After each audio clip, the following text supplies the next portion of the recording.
Hey, it's Joe for Found the Mute Button. So, I want to talk today about better understanding what the marketing steps really are.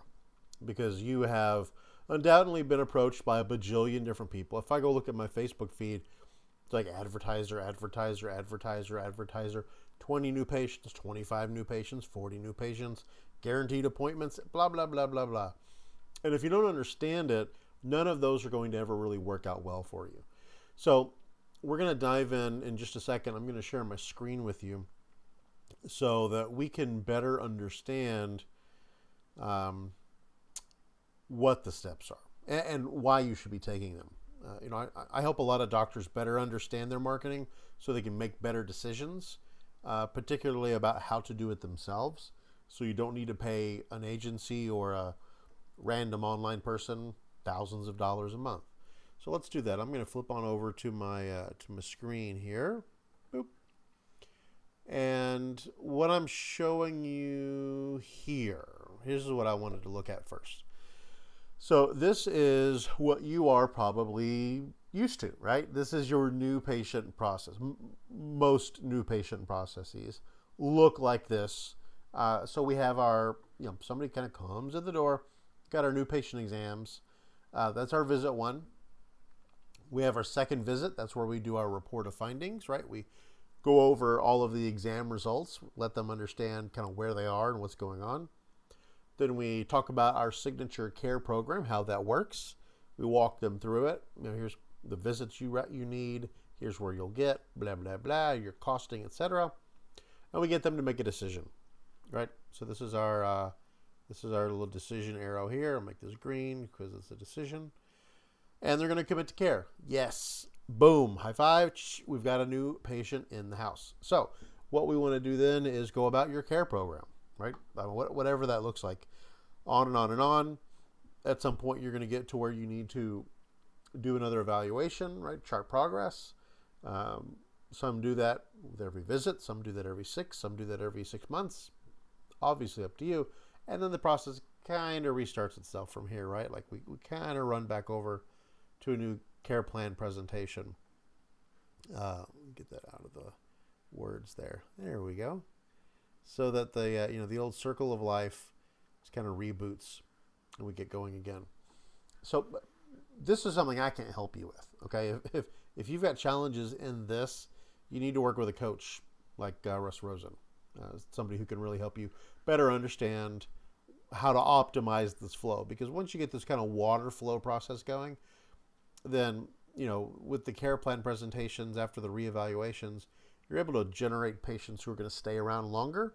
And also as part of this waterfall loop here, they're going to start bringing family members, bringing referrals in, right? So we didn't even include referrals. So now we've got our patients, directing other people to, really directing them all the way back here. Let's draw that line.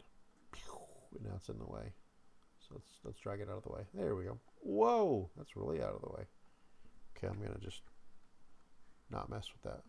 Where'd our chart go? Wow, that's a big line. So anyway, so this is going to be, let's just call this referrals. Cool. So this is your office process. Like I said, I can't really help you with this, but you need to get people in, right? This first dotted line. That's a bit of a weird problem you got to deal with. And so if you've looked at advertisers, they've offered to do that for you. So here is the $1,500 a month funnel. Every chiropractic, just to pick a specific set of modalities here, every chiropractic advertiser uses this exact same cruddy campaign. This is what they all promise for 20 patients a month. And they may run ads in a bunch of different places. I got a couple down here as options. But they all drop to a landing page. And on that landing page, we talk about, got a crazy offer. Your new patient exam is normally $149 because, you're a healthcare provider. It's okay to charge money. But they're going to give it away for something stupid, like $27. And so all they're doing is they're running low quality people in to get you a whole bunch of folks to get you excited, right? Because they stick you on the treadmill and tell you that you're going to get somewhere. Lots of activity, little real actual progress. So they opt in for this voucher. It goes to a thank you page to say, hey, thanks for redeeming your voucher. And now those advertisers are like, hey, you got a patient. That's a patient. That's a patient. But so they will send you an email with the lead's details. And then what happens, right? We get the email when we have a minute in the office. We call them up. Waiting for a phone call. Leave a voicemail because nobody answers their phone anymore. Go to phone 2, same thing. Hey, calling you back again. And I bet you've got a really good script for that because you do it so often. At least your team does. Voicemail 2. Then what happens? Well, we're busy. We've got other things to do. So we send them an email, canned message. Basically says, hey, call us back, you jerk. And then we put them on the list of people we're never going to talk to again because we think we're going to follow up, but we never, ever, really ever do. So what this does is this puts strain at the beginning of your marketing process because, and kind of here it is right here, where you're getting information, but you're not really getting people in the door. And so what are some things we can do to fix that, right? Like that's the thing that I want to know about. What can we be doing specifically to change the issue, change the loop? Now, it's a couple things, I think. I think for one, it's maybe the ads themselves are not very good. Could be it, right? If the ads are offering a discounted service, a crazy promotion, something silly, you're going to get tire kickers, right? You're going to get people who want additional discounts, on and on and on and on and on. And so that's bad. And second, the process by which you get this information is not very good, right? You get an email. Most people are looking for care, not while they're working. So, it's early morning, late at night. In either case, you're not in the office. So it's probably the next day at the earliest that you will, be able to call that person back. And then they're on to other things. They're working. Maybe they've sent messages to 5 different companies or service providers looking for relief. And if you didn't get them back right away, they probably won't ever answer. So we've got to improve the quality of the people.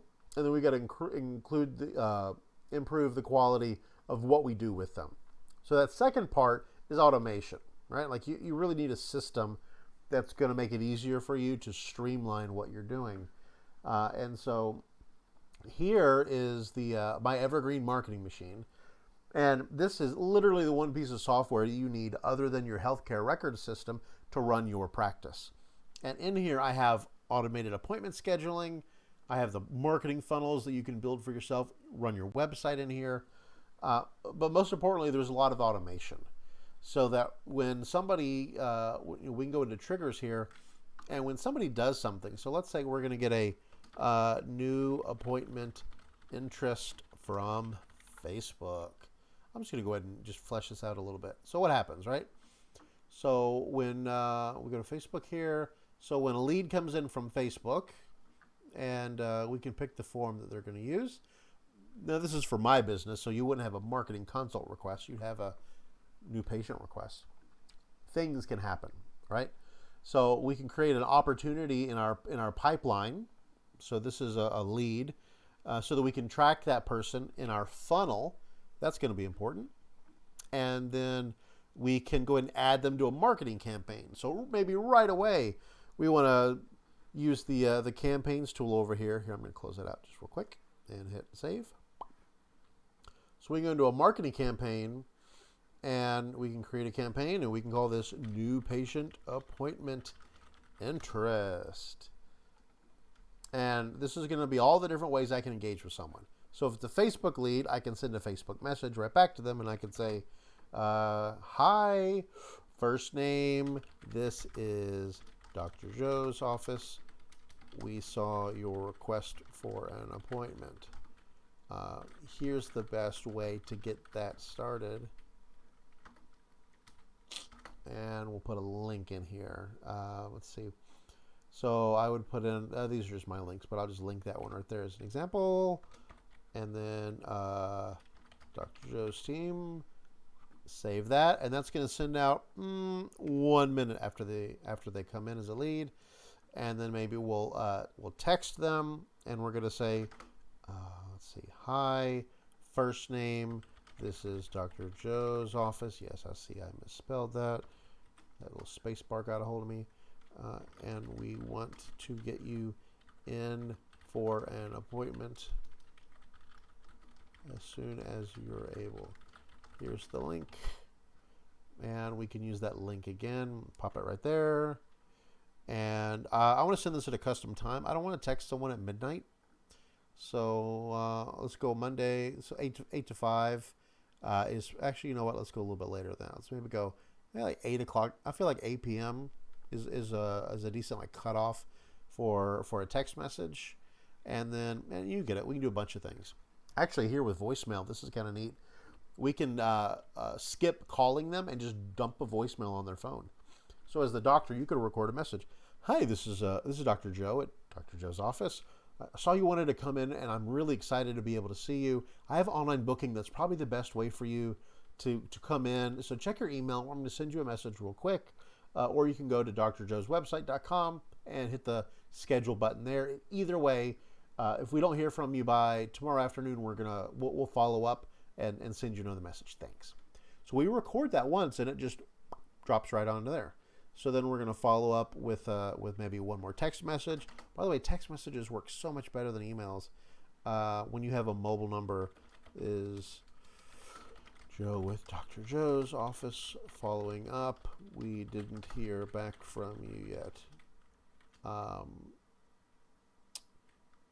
Was there an issue with the online booking tool?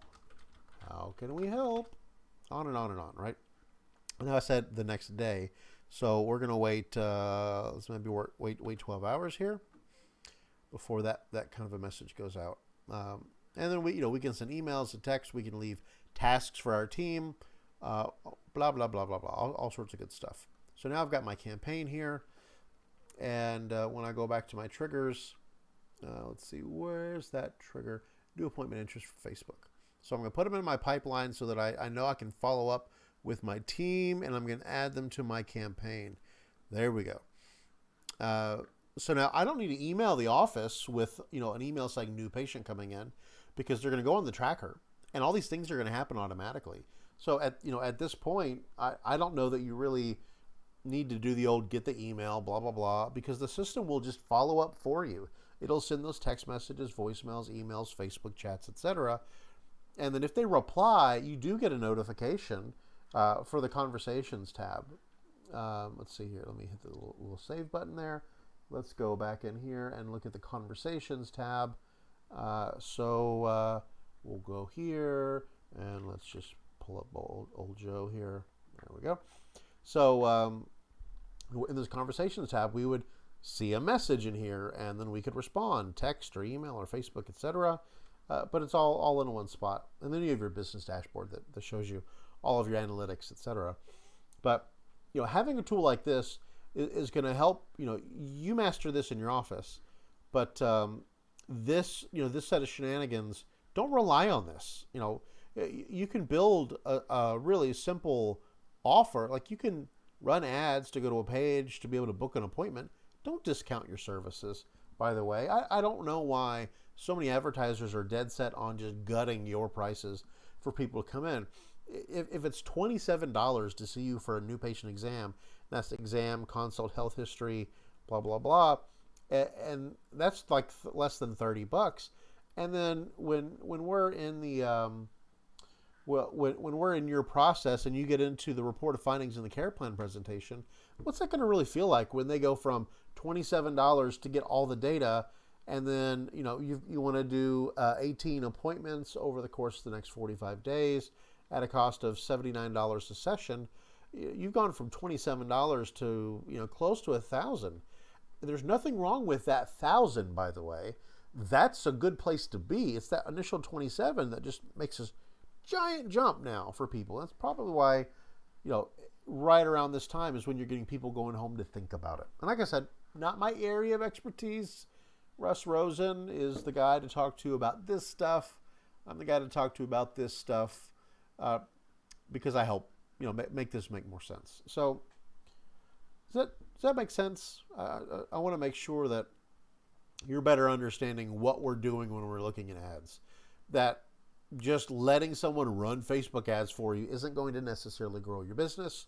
Not having automation in place at the beginning is going to be a problem.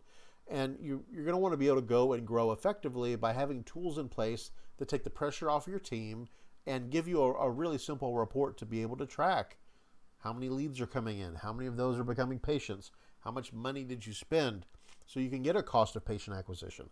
So that now you know if it costs $212 to bring in a patient and you want 5, you can do that math and you know how much money you have to spend to bring in 5 new patients. And then you want to, decrease that number over time.